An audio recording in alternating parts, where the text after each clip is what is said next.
et à inspirer les générations futures de joueurs et d'entraîneurs.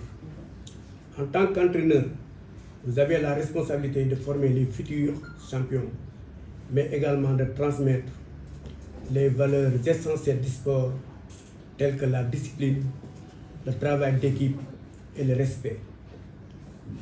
Je vous souhaite tout le meilleur dans vos futures carrières d'entraîneur.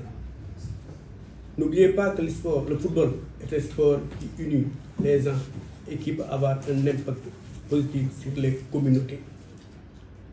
Félicitations encore une fois pour votre réussite et je vous encourage à poursuivre vos rêves et vos ambitions dans le monde du football.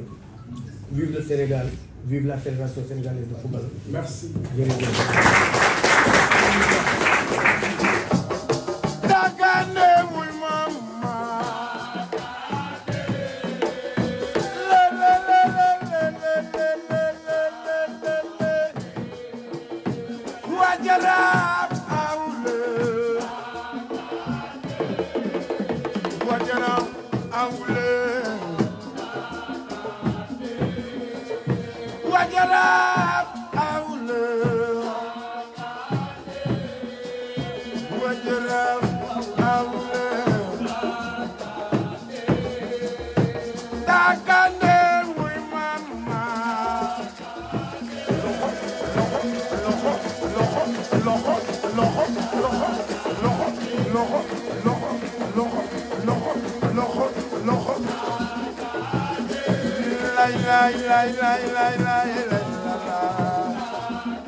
Il n'y a pas plus passionné que lui pour prendre en charge les jeunes de Kër Mbaye Fall.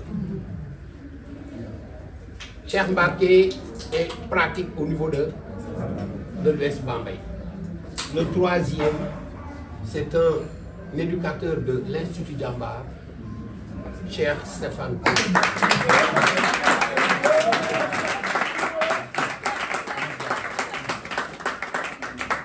La pratique, elle est extrêmement importante.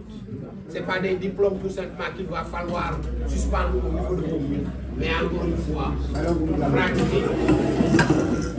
Nous demanderons à la famille du Carré, Ali, de venir remettre leur diplôme à M. Abdoulaye Seydou Diop. Voilà. Merci, Monsieur le Président. Merci. Abdoulaye Fall. Et nous remettre un tableau.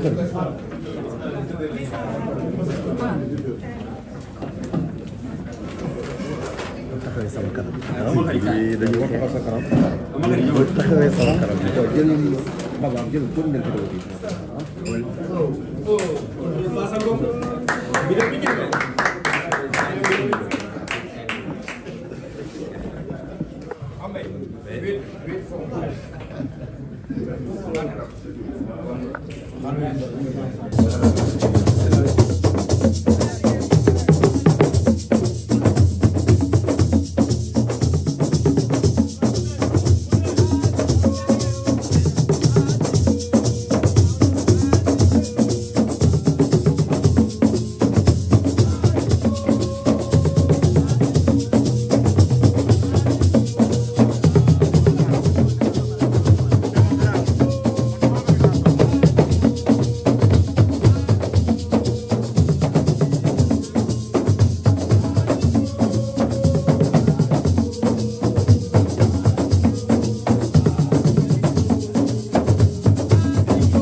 une session de formation fille.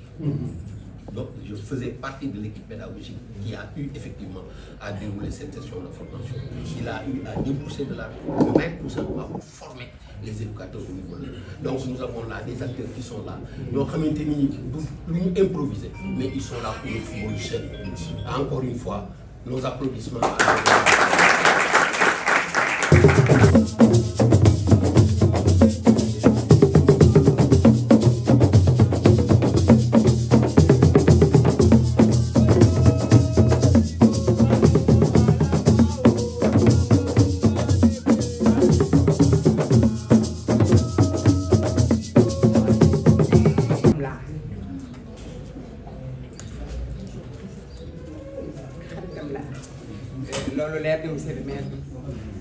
on a cheminé ensemble pendant des années fii ci mairie bi elle est conseillère municipale moom li ngeen wax ci moom li mu xam ci aadi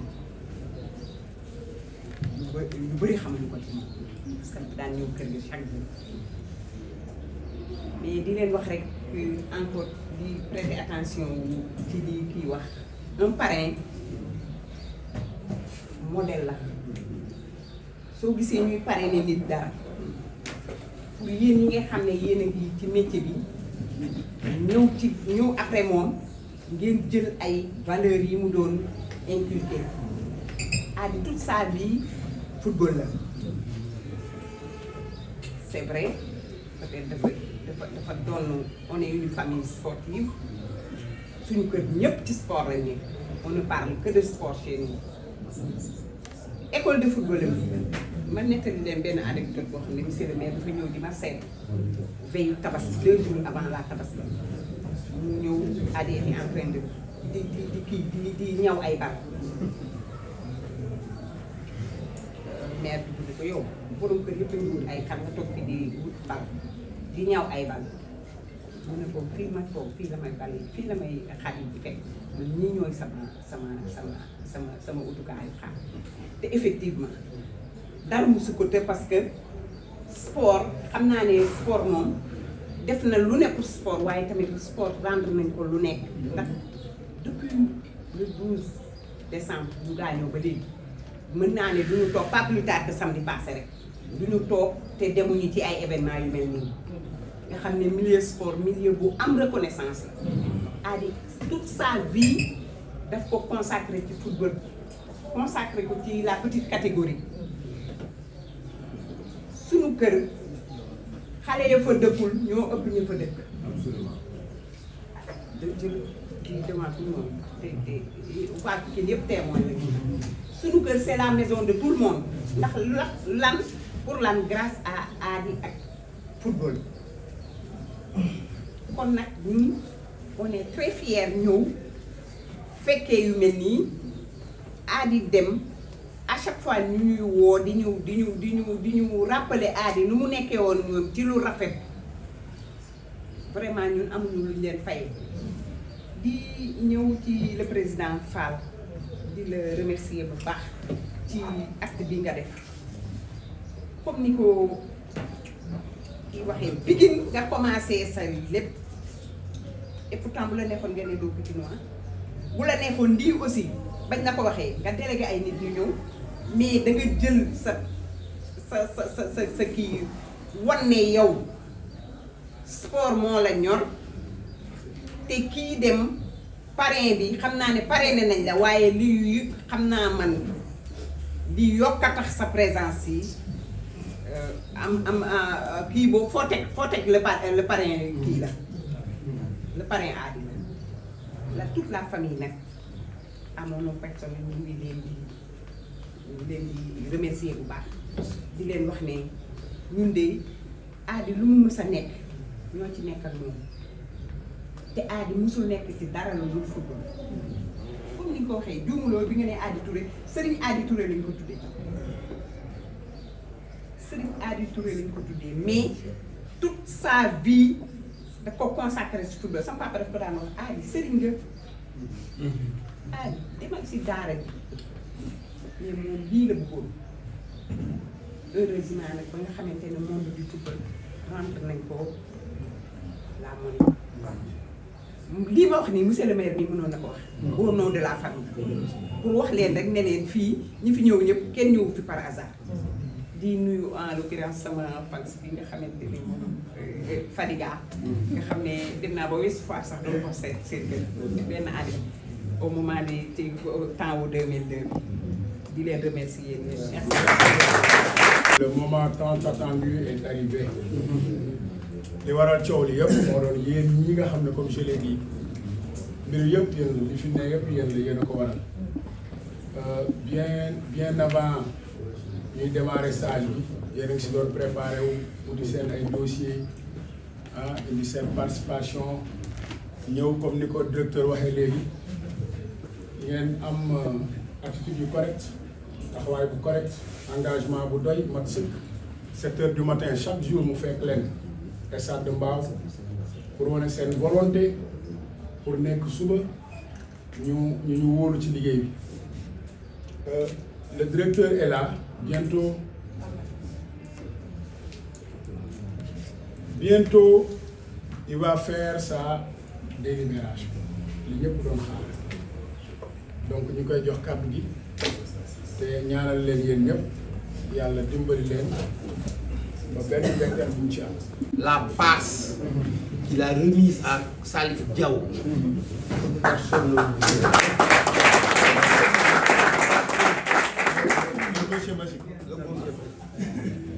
xam nga lu may ñaan rek la beauté de tes gestes nga transféré ko ci beauté liggéeyu Ablaye Fall que son travail soit. Merci encore. Merci.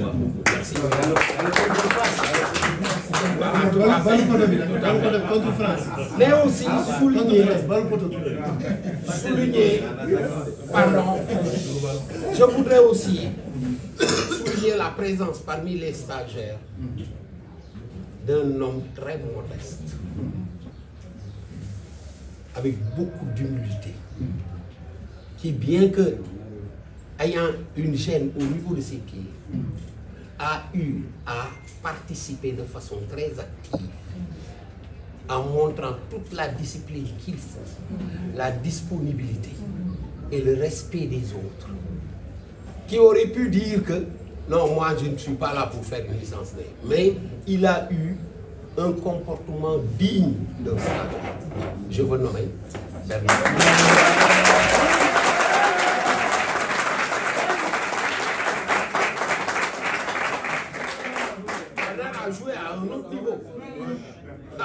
Il a joué à un autre niveau.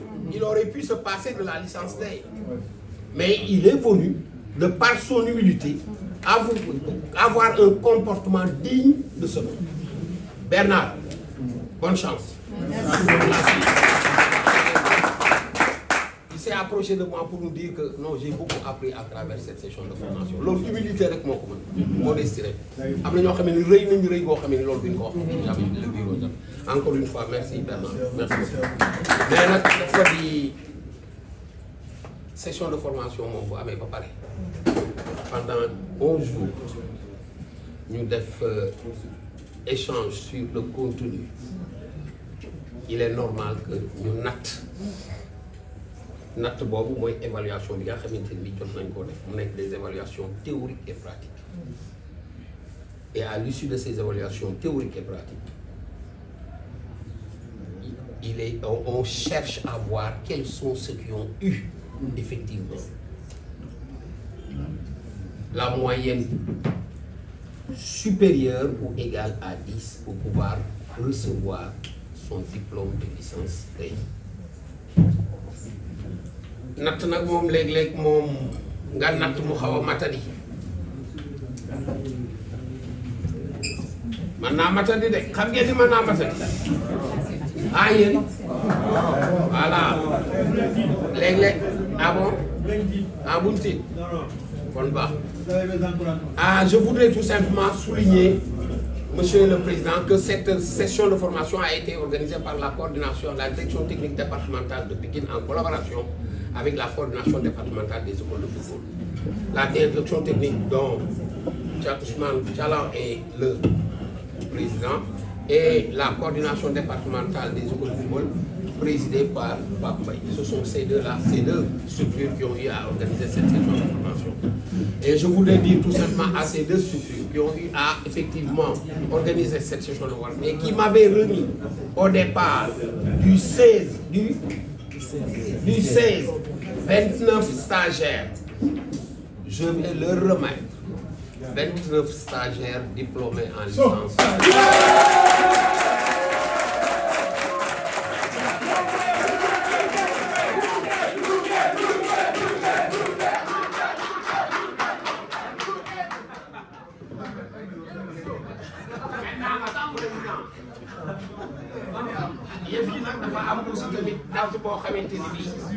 C'est par ordre de mérite.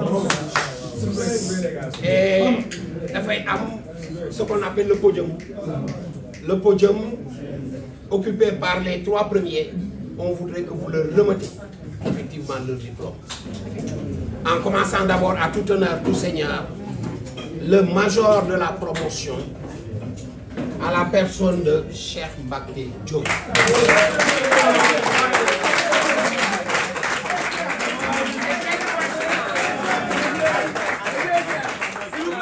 Quelle coïncidence, c'est monsieur le président de la fédération, Ablaye Fall de Bambey, qui va remettre à Cheikh Mbacké Diop de Bambey le diplôme de major.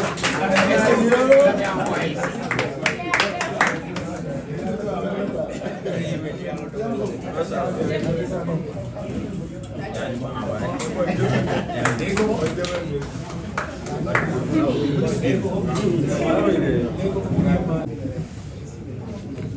may jégalu assistance bi d'abord ci courant bi coupé ak xataay loolu yëpp yàq na honneur bi ma mënoon a tiitaru ndax cérémonie bi ñu defal aadi ñu tuddee ko benn promotion ak li mu def ci football fii ci Pikine ci région de Dakar yi président fédération ñëw di ko présider staff bu mel ni Fadiga fekkee ko buñ ko defee woon fi ngeen defee formation bi à Mbao ou au stade Alassane Djigo xëy na mën naa bañ a participer parce que je suis alité depuis 10 jours mais honneur bi ñu ñëw defal fii parce que Amari Amakhari moom temps booy la woon quoi on a fait le lycée ensemble le collège sud c'est le Mouhamadou Tidiane ensemble mais moom moo laajoon salle bu mag bi mais ay say guney 5 ñoo fay regroupé parce que j'ai une grande salle de délibération en bas plus de 5 climatiseurs qui fait que ay say dañ koy xëccoo de Pikine Guédiawaye tout le temps di ko regroupé moyen à 25 000 francs. Alors agent yi nee nañ ma nag monsieur le maire il faut ñu yokk ko 2 ñu def ko 75 000 wala 100 000 parce que regroupement 5 climatiseurs nga am salle am fooy defee sa bain yëpp ay say di ko ci waaye yow moom nee nañ duñ fay ñoom bari mais loolu sax la woon ci man vraiment ñu accueil président comme ni ko waxee lu ko ñu yaatu fii donc man maa ngi jégalu ci loolu beneen bi plaisir bi ma am mooy li ma fekkee tey daf ma ñor trop donc maa ngi nuyu membre fédération yëpp yi accompagné le président Abdoulaye Fall di beral particulièrement Grand Tassirou qui est un monument du football du Sénégal mais pikinois de surpoids di suñu référence suñu fan su daan daw di jënd di dem seeti di ko seetaani ma penn fay responsable fait partie des notables de ma commune Pikine Nord maa ngi koy nuyuwaale bref ñëpp di beral aussi liggéey parce que formation boobu ma fi njëkk a def je rappelle président j'étais la première collectivité locale à solliciter la fédération defuma ko en catimini ma jaar sur les voies officielles pour demain écrire à la fédération pour wax leen on a besoin de formateurs ñu jox lu ñu par des courriers officiels ñu tontu ñu la commune a pris en charge l'ensemble donc du séjour de ces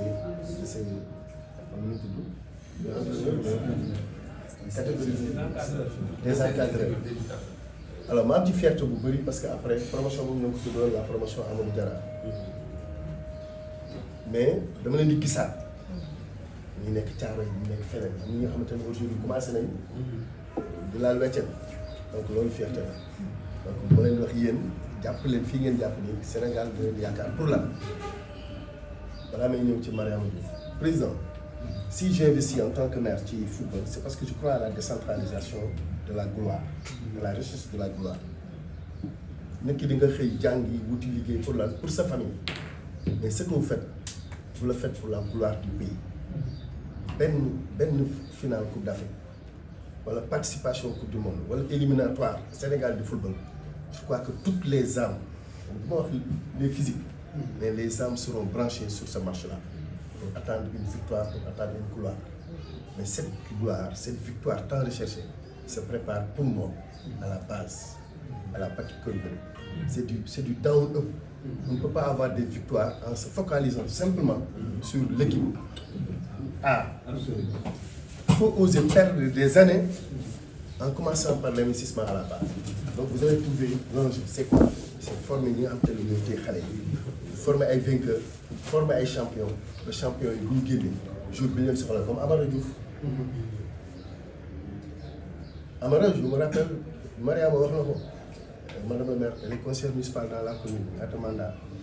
C'est une sœur à moi mooy magu Adi mais damay ñëw këram mu fay lekkee damay ñëw toog ci kaw lalam faamu quartier bi ñëw presque fa laa dëkkoon Adi ñu xamante Adi première équipe bi mu yor di formé xale yi man maay président bi officiellement sur le texte man maa nekkoon président bi waaw mais après à la création pour récépissé bi président Amadou Diarra moom mu nekk directeur technique Adi je l'ai accompagné pour que mu yor une équipe communale entre temps aux élections de 2009 ñu gagné ma dem ce projet tombé à l'eau ba may dellu si fekk Adi mu ngi ci yeneen dimension ñoom Amara màgg xamante ne ngénte Amara maa ngi fa man ñoom Seydou Koumba Sa Seck aussi boo xam ne nag Adi du ay affaire daje ci sport c'est une famille.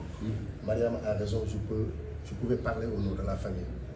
Adi organisé nañ fi ay régional fii Alassane Djigo Rufisque les 4 départements de Dakar boobu Kër Massar amagul 4 départements de la région Adi bu ko organisé man maa koy parrainé may jël en charge tout pour honorer Adi. Meilleur entraîneur de Pikine meilleur entraîneur régional lu nekk defal nañ ko Adi waxuma nag c'est passage bi muy jaar ASC ñëw waxuma nag équipe bu mu coaché boo bëggee coupe dañ koy jox équipe bi mu coaché ko mu dem jëli ko parce que day jël booy yi ñuy bëri mbal bu rafet parce que Adi moo leen di sotti seen kaw donc vous avez un parrain nga xam te ne mu ngi di jël avec fierté une référence donc loolu laa bëggoon wax ci Adi. Pour vous rassurer je vous félicite. Ama xarit moo ngi nii jour bi ngeen war a njëkk a ñëw fii dans le cadre de votre campagne. après dafa mujj a raté. waxtaan nañ ci. nee naa ko man mooy sama candidat. d'abord parce que je croyais à l'alternance. une fédération bu dem d'échec en échec d'échec en échec ba nga am coupe d'Afrique dem coupe du monde par amatoo looy prouver. il faut céder la place d'autres générations ñëw d'autres dirigeants ñëw. pour ça j'étais d'accord pour qu'il y ait alternance. beneen bi Ablaye xam naa ses œuvres. parce que Ablaye Sadou suma rakk la. je fais partie de ceux qui l'ont formé politiquement. teg ko sama loxo moom ak Mamadou Lamine Keita Leex Khafor Touré Yankhoba Diattara jeunes yooyu ñuy def UJTL man lañ leen dénkoon maa leen formé politiquement grand lañ may wax kenn lu ma ci sàllal donc ma xam attachement am ñu wax ma ci engagement am avocat ma gëm ne résultat la nag ensuite ñu bokk Diourbel suñu bawal je suis natif de Diourbel quartier Thierno Kandji donc ma gis ne fierté nga également pour le temps bi ma doon wax pour atterrir véritablement à la tête de la fédération donc je vous soutenais à distance donc c'est une fierté nga ñëw fii moo tax ma bëggoon la inviter officiellement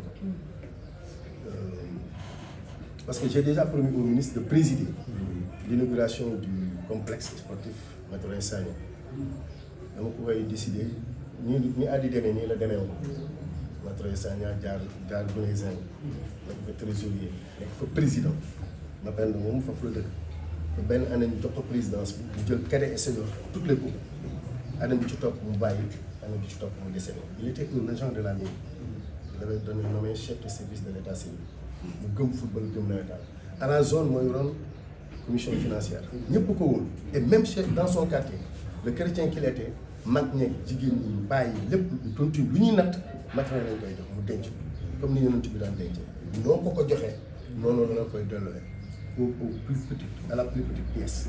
donc mu nekkoon homme de confiance ma ne nag naa ko delloo jukkal. après la Adi dem j'ai une dette à payer à Adi.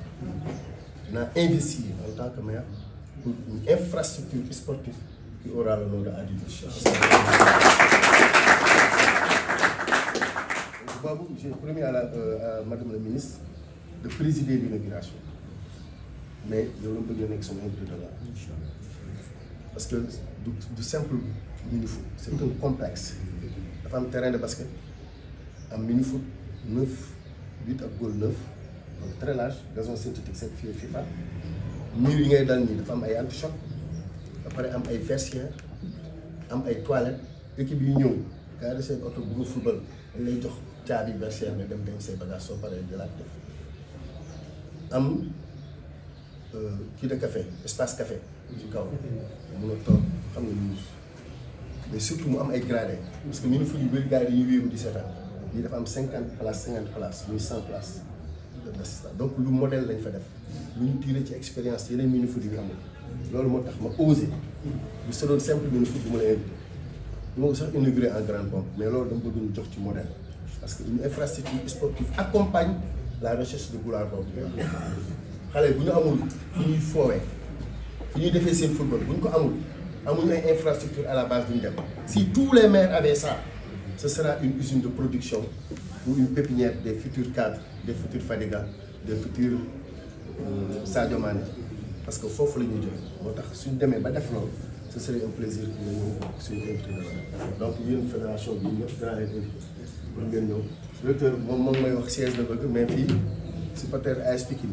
fii laa leen jox ASC ñu ngi xëccoo regroupement fii donc Pikine Nord devient la capitale sportive du département de Pikine et c'est tout à notre honneur moo tax nee naa ko dama ci Timboyo mooy sa activité boobu mu wutale siège nga bàyyi man ma gérer fii AS Pikine donc yéen ñëpp maa ngi leen gërëm président maa ngi leen félicité bu baax a baax tey donc yéen aussi yàlla na leen jig yàlla na leen jig yàlla na leen jig te ñu ñaanal Amara mu indil ñu ay gloire bu bés bu yoree coupe mu mun ko tàllal Mariama magam nekk bàyyam mais ko lii la sama papa ji yoon ci man maa leen di gërëm sant. C'est vrai que dañ may reproché souvent ne du ma wax ci kaw tàmmuma souvent wax ci kaw mais je vais faire un effort dama bëgg ñëw indi quelques éléments de contexte li tax lii am parce que suma relation ak Pikine ça ne date pas de maintenant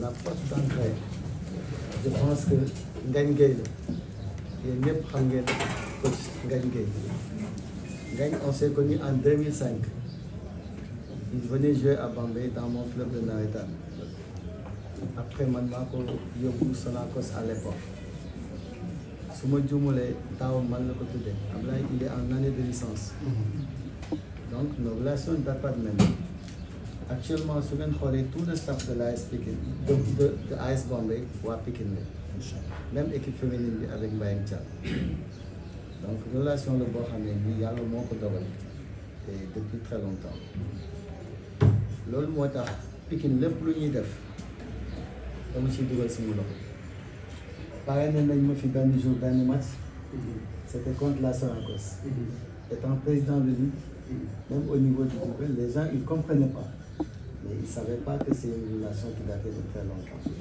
et après Pikine gagné Sonacos ñu ñaari match mais bon xam nga c'est le sport donc loolu laa bëggoon wax ci côté boobu mais di remercier Michel na parce que moo ñu dalal fii tey ci mairie bi monsieur le maire vraiment conditions yi c'est pas important nous sommes des sportifs et les sportifs ils s'adaptent à toutes les conditions tàngaay du dara ci sportif et may saluer aussi vision bi nga am par rapport ak sport parce que le sport c'est une compétence transfert et gis naa li ñu ciy def ci accompagnement mais aussi li ñu ciy def en termes d'investissement te xam nga ñun dans le programme bi nga xam ne ni moom lañ proposé aux acteurs au niveau du deuxième axe le développement technique boobu peut-être c'est la formation mais le troisième axe les infrastructures dañu prévoir la mise en place d'un schéma directeur national des infrastructures C'est-à-dire c'est un partenariat entre l'État, les collectivités et la Fédération sénégalaise. On va identifier les besoins, mutualiser nos efforts pour régler les problèmes des infrastructures. Et anticiper nos lots. Donc, nous les féliciter pour ça. Mais aussi de remercier le district de Pikine avec Mamadou Sarr. C'est des gens qui ont engagé à nos côtés depuis très longtemps. Et peut-être gagner la Ligue de Dakar, le président. Mais en réalité, nous sommes majoritaires à Dakar. Et l'autre président, comme nous avons fait, l'autre nous avons mais ah Samba waaw ak Samba bon yooyu ñëpp la mais xam nga bon damay jël lépp def ko ci turu district rek voilà parce que moom mooy ëmb ñëpp voilà léegi nag j'ai un ami quelqu'un boo xam ne nii voilà suñu diggante ñëpp xam nañ ko Ëmb Xarifa donc moom depuis ñu xamante yàlla moo def dafay dox suñu diggante nous sommes très liés et il est très engagé lépp lu may def moo ciy jiitu et je pense que dama koy ñaanal rek parce que li may ñaan mooy peut-être ñun ñëpp yéen ñu am yàlla mottali ko donc Ëmb Xarifa maa ngi lay remercier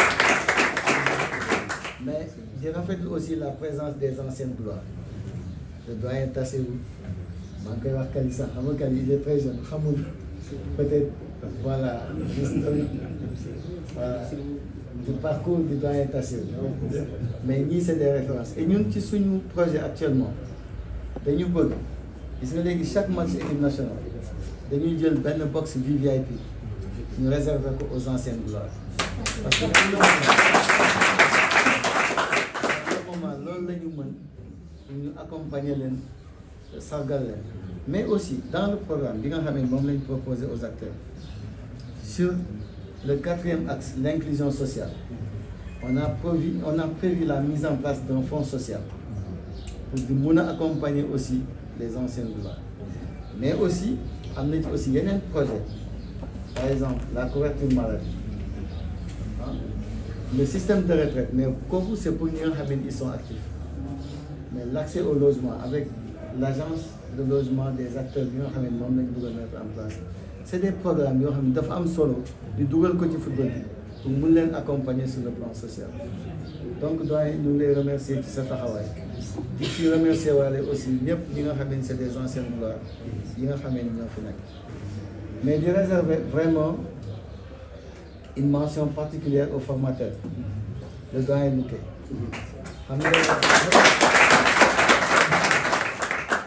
xam nga ñoom aussi suñu relation ça ne date pas de maintenant wax na ko sànq mais aussi di ci nuyu mon ami di ko féliciter le président de la coordination nationale des écoles de football Alpha Dabo parce que xam nga ñoom dañu teel a comprendre ne football bi pour nga développer il faut nga former les jeunes à la base mooy école de football bi ñu def ci liggéey bu am solo loolu moo tax man aussi biñ ma sollicité ma ànd ci ak ñoom pour que ñu commencer di leen jàppale et incha allah gis nga loolu ñu doon def ñun au niveau de la fédération dinañ ko jël dinañ accompagner chaque année pour que ñu mun a am une bonne prise en charge de vos activités au niveau national.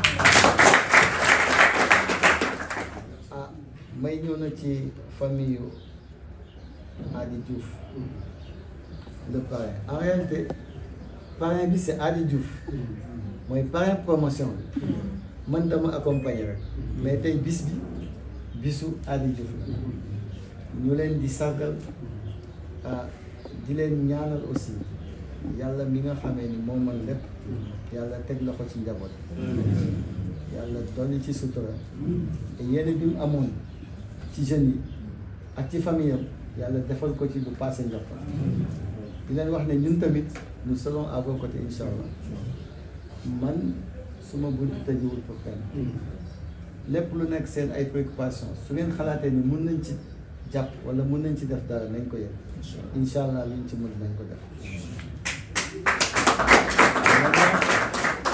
Chers récipiendaires, vous avez de la chance honnêtement parce que vous avez eu de très bons formateurs et je pense que c'est ça, il faut être ambitieux mais pour avoir de l'ambition aussi il faut passer par la formation.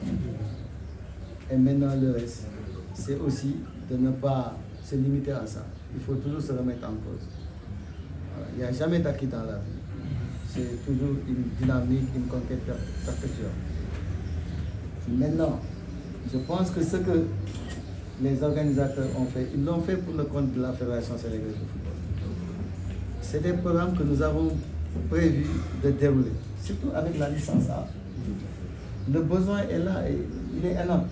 Je pense qu'on va s'y atteler le plus rapidement possible et évaluer voilà, les candidatures et mettre en place le financement pour que cette formation soit organisée.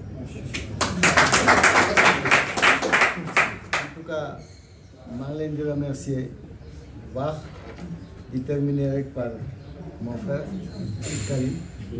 Xam nga man bi may ñëw ci football vision bi ma ci amoon dafa am ñu ma accompagner ñenn ñi c'est sur le plan technique ci projet bi mais am na si ñoo xam ne nii sur l'international dañ ma si jàppale bu baax parce que c'est des légendes qui sont à la FIFA, ils sont à l'UEFA, ils sont à la CAF. Donc gis nga ouverture bi Sénégal am actuellement bi may génn keroog SICAP le président Diani moom ma njëkk a woo avant may génn ci élection yi il m'appelait et il m'a promis son soutien. Gis nga keroog conditions yi ñu recevoir. Le président du Maroc c'est le premier vice-président de la CAF Fawzi moo ñu njëkk a invité recevoir le président Motsepe le lendemain la ñu envoyé sa lettre de félicitations. Gis nga les présidents Ahmed Yahya un peu partout ñëpp ñu ngi ñuy bëgg a gis bëgg a ànd ak ñu liggéey mais loolu su amee dafa am ñoo xamee ni aussi ñoo nekk ci ginnaaw donc Ali merci vraiment maa ngi leen di remercier waat yéen ñëpp bon di leen féliciter encore et dama xarit sama bëti baax waaw mais je pense wax naa ñëpp et Bernard aussi Bernard qui fait partie des récipiendaires maa leen di féliciter ñëpp di leen remercier et jërëjëf merci.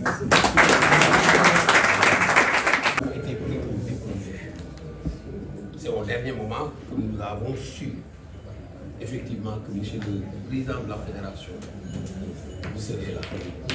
Mais on aurait pu avoir un local beaucoup plus adapté que cela et avec un monde beaucoup plus important que cela. Mais moom ci boppam OFA mooy et aujourd'hui président li nga ñu wax non ce sera quelque chose d'inoubliable. Depuis 2004 je suis dans la formation. Rares sont les sessions de formation qui ont été honorées par des autorités de votre dimension. Ablaye Fall, encore une fois, dañ lay ñaanal bi nag du lenn lu dul lii nga xam ne ni moom la yàlla teg ci solo ni nga oyofee yàlla na yan bi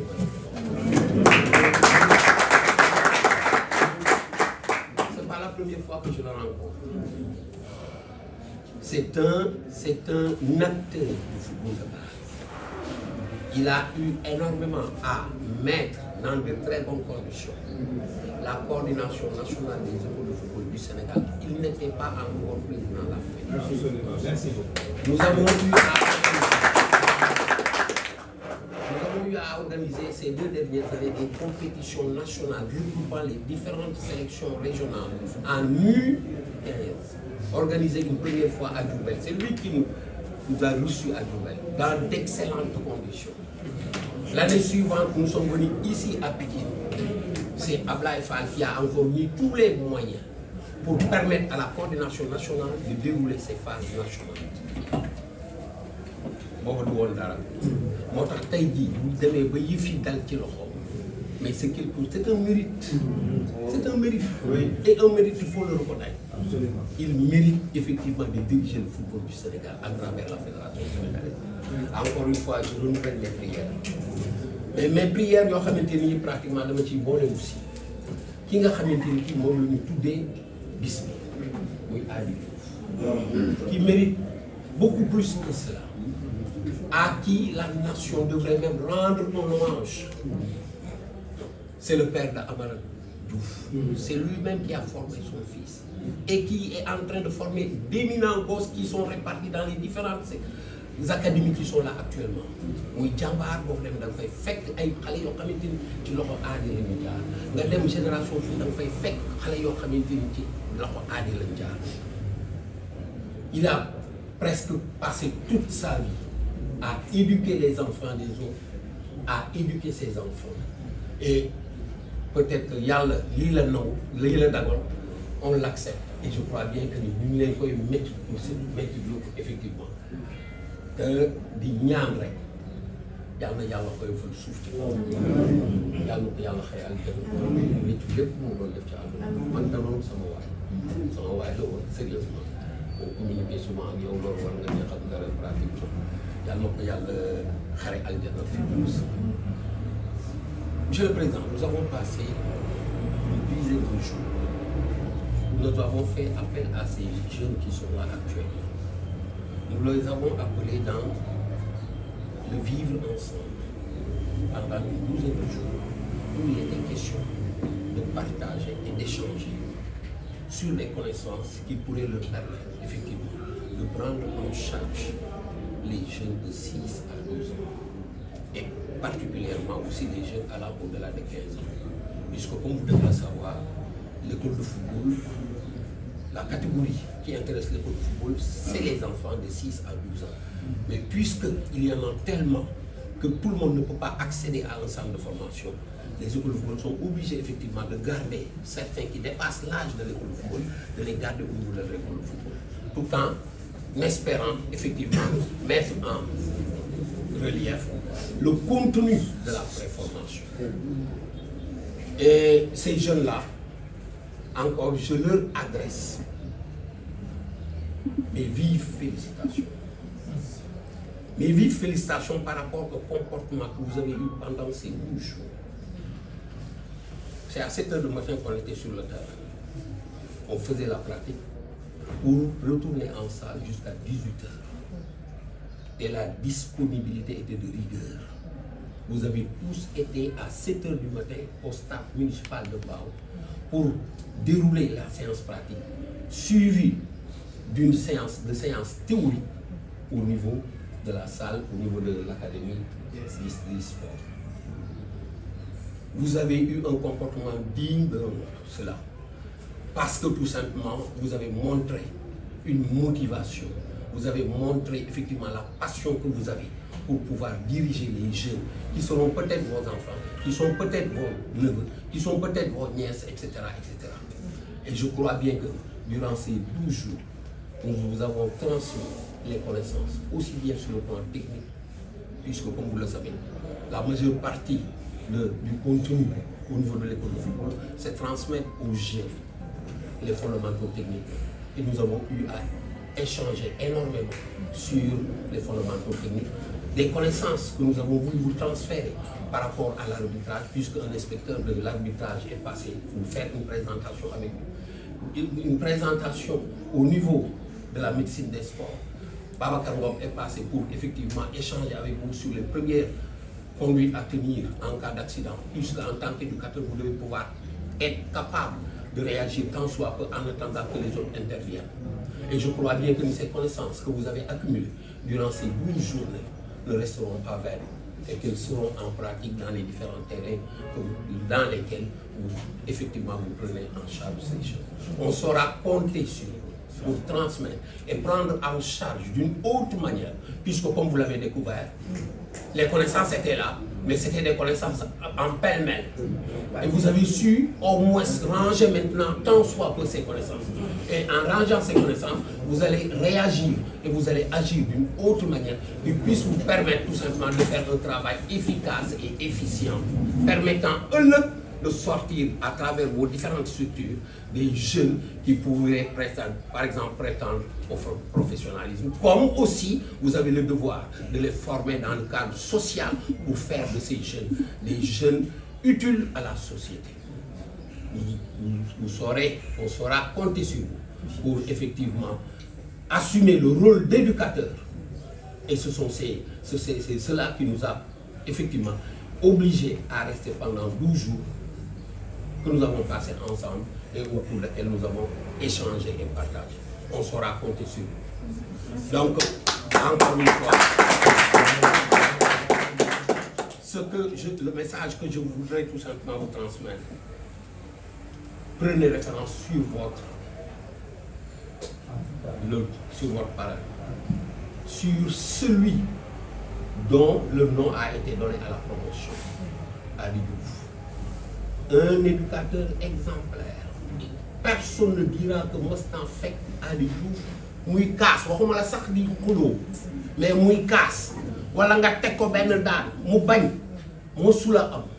Il a toujours été exemplaire dans nos activités. Il a été un élément extrêmement important au niveau de la coordination départementale des écoles de football de Pékin.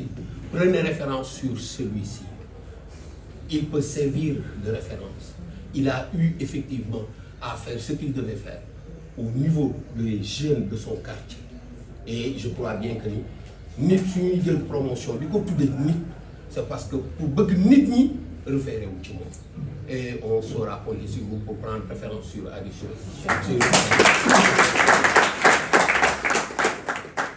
Je crois bien que l'essentiel a été dit, Monsieur le Président. Yow mënuñu laa fay parce que encore une fois je dis et je répète, c'est la première fois qu'une autorité de cette dimension vienne assister à loolu wanewul dara lu sa oyofaay yaa ma yem bi oyof